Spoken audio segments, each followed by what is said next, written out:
Kung ang ating mga anak ay hindi magiging ligtas sa sarili nating tahanan, saan pa tayo pwede magpunta? Kinakailangan bang tumigil tayo magtrabaho para mabantayan lamang sila? Paano natin sila bubuhayin? Ano ang ipapakain natin sa kanila? Yan ang saad ng ina ni Heaven Awot na si Abekyalesh Adeba, isang nurse na taga Bahir Dar, Ethiopia, na bumubuhay mag-isa sa kanyang 2 anak na babae. Yung anak niyang si Heaven ay isang 7 years old na brutal na at walang awang kanilang landlord na kinilalang si Getnet Baye noong August 2023. Yung pagpa dito sa bata ay sobrang nakakapanginig ng laman. The most unimaginable way nga. Kasi matapos at ay parang hayop na kinatay. Pinagbali-bali yung parte ng kanyang katawan, may marka ng sakal sa kanyang liig, tapos yung bibig niya ay may busal pa ng buhangin at mga bato para siguro hindi makasigaw yung bata. Yung matres din ni Heaven ay nawala na, no? Ang dami din niyang mga hiwa ng blade sa braso at mga katawan.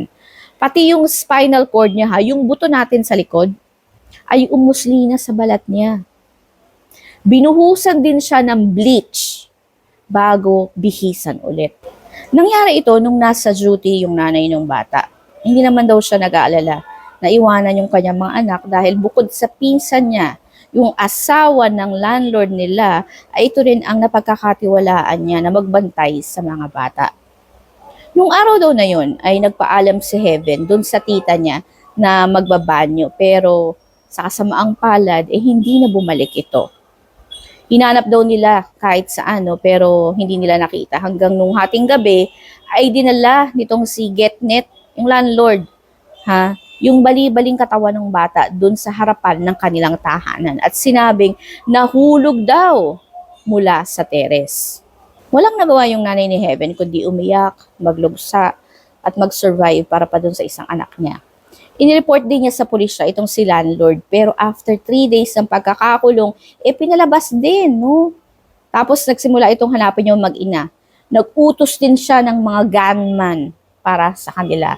At dahil nga sa takot sa buhay nila mag-ina, nagtago yung magnanay, no? Kasi ayaw din daw hulihin or i-detain ng mga pulis yung lalaking yan kasi nga may pera at may impluensya ang pamilya sa Ethiopia.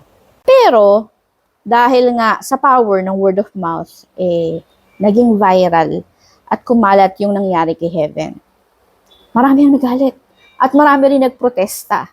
Sa katunayan nga ay may more than 300,000 katao na sa ngayon ang pumirma doon sa petisyon na dapat pagbayarin at mabigyan ng tamang parusa itong si Getnet sa krimen na ginawa niya dito sa walang kamuwang-muwang na bata.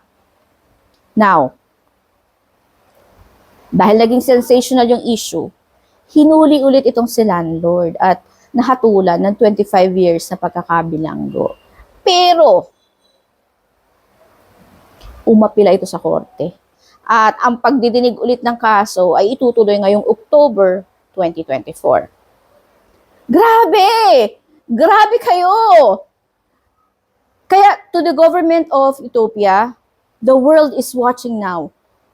Please, mga kababayan, mga kasopaw, samahan nyo kung isigaw ang hustisya para kay Heaven Awot. Justice must be served.